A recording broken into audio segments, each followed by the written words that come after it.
The Blue Jays just can't help themselves with pitching right now, and honestly, after what we all watched last season, can you blame them? Winter meetings wrapped up, and just when you think Toronto's done adding arms, another name drops that has everyone talking: Brad Keller. Former starting pitcher, current reliever, and apparently someone the Blue Jays are genuinely interested in.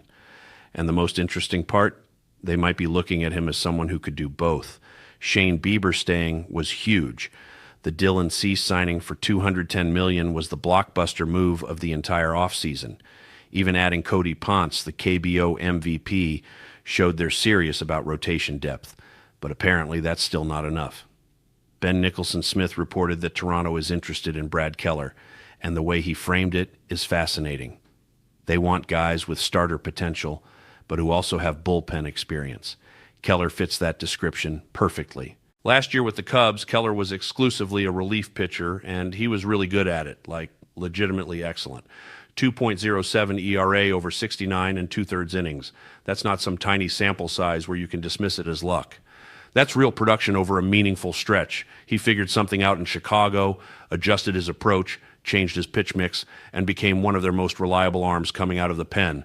But here's where it gets complicated. Before his relief success with the Cubs, Keller spent 6 years as a starter with Kansas City, and those numbers were rough. 4.27 ERA across his time with the Royals. Lots of inconsistency, ERAs bouncing between the mid-4s and mid-5s. He was never someone you felt confident about when he took the ball every fifth day. So when you hear the Blue Jays might be interested in him as a potential starter, that raises some obvious questions. Looking at Toronto's current roster construction, they don't really need another locked-in starter unless it's someone elite like Taki Skubal who would push everyone else down a spot. But someone like Keller, who's been mediocre as a starter historically, doesn't fit that profile. What he does offer is versatility, and that's clearly what Toronto values right now. They want someone who can start if absolutely necessary, but who primarily lives in the bullpen. Think about the depth chart situation. If Kevin Gausman gets hurt, if Yariel Rodriguez doesn't develop as hoped, if Jose Berríos continues struggling, you need options. Having someone like Keller, who's shown he can eat innings as a starter, even if he's not great at it, provides insurance. But ideally, you're using him the way Chicago did, as a high-leverage reliever who can give you multiple innings when needed. The Blue Jays already have guys who fill this Swiss Army knife role. Jose Berríos could theoretically move to the bullpen if things don't work out. Eric Swanson has been operating in that flexible starter-reliever space. So adding Keller to that mix creates even more options, but it also raises questions about roster construction and who gets squeezed out. Here's the thing about Keller's transformation in Chicago. He completely revamped his approach. When he was starting in 2023, he threw his curveball 20% of the time. Last year in relief, he basically stopped throwing it entirely. His fastball velocity jumped 3 to 4 miles per hour because he could air it out, knowing he only had to pitch 1 or 2 innings instead of preserving his arm for 5 or 6. That velocity bump matters. Going from 92 to 95 or 96 on your fastball changes how hitters have to approach you. It makes your secondary stuff play better because the speed differential is greater. And clearly it worked for him. The 2.07 ERA speaks for itself. But if Toronto wants to use him as a starter again, would he go back to throwing that curveball? Would his velocity drop back down to starter levels? Would his effectiveness disappear once he stretched back out to throwing 80 or 90 pitches? Those are legitimate concerns. What worked brilliantly in a relief role might not translate back to starting. The realistic scenario is that Keller would primarily be a bullpen arm with the ability to spot start if disasters strike.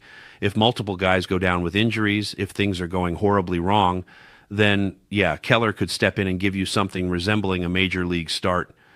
But you're hoping to never actually need that. You're hoping his value comes from dominating in high leverage relief situations like he did with the Cubs. Toronto's current bullpen depth is interesting. You've got Brendan Little, Zach Pop, Genesis Cabrera when healthy, and young arms like Braden Fisher who still have options.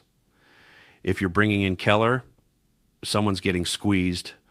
Either you're sending someone with options down to AAA or you're designating someone for assignment. That's a good problem to have. It means you have actual depth, but it's still a decision that has to be made. What makes this potentially attractive is that Keller is only 30 years old. He's not some aging veteran trying to hang on. He's someone who just figured out how to be effective in a different role and could have several good years ahead of him.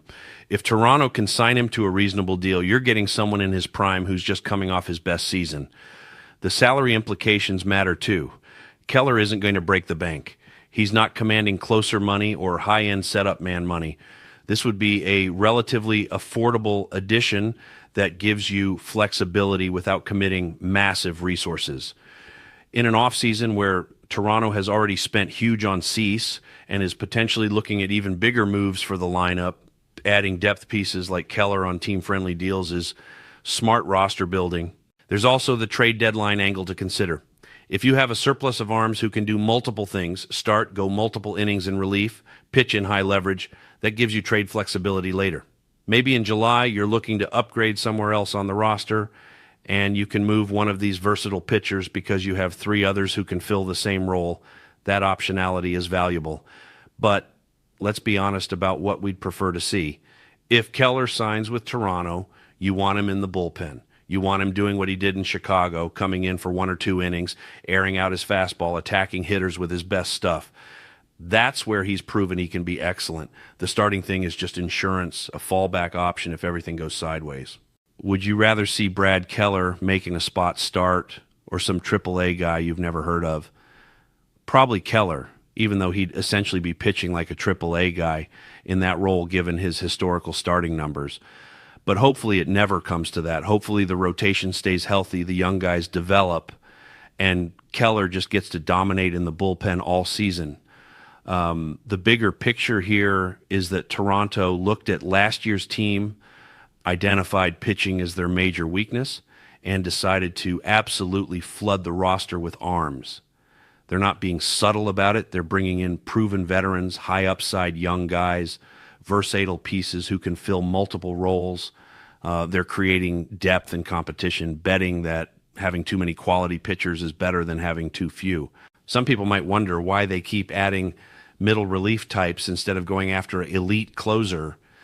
That's a fair question. Pete Fairbanks and Robert Suarez are still out there as traditional late inning guys, but maybe Toronto's philosophy is that you can never have too many quality arms, that depth wins championships, and that having 7 or 8 guys who can get big outs is more valuable than having one lockdown closer and then question marks everywhere else.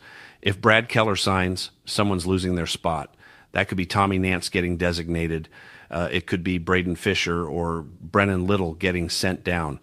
Maybe it forces a decision on what to do with Jose Berríos if they're carrying too many starters who could also relieve.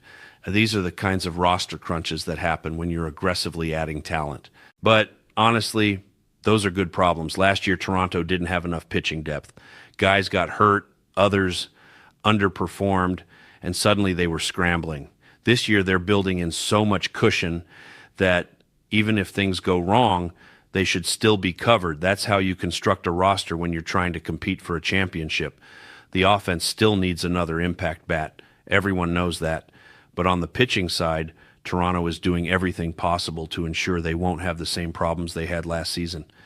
Whether it's elite starters like Cease, depth pieces like Ponce, or versatile guys like potentially Keller, they're covering every base.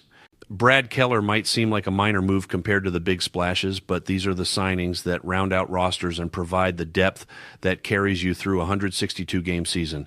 If he can replicate anything close to what he did with the Cubs, that 2.07 ERA in high-leverage situations, that's huge value for what will likely be a modest financial commitment. The Blue Jays are building something here. They're not leaving anything to chance. They're not hoping depth magically appears or that everyone stays healthy. They're proactively adding pieces, creating competition, and constructing a pitching staff that should be able to handle whatever the season throws at them. And if that means Brad Keller becomes the next piece in that puzzle, then bring him in and let him do what he does best, getting outs when they matter most.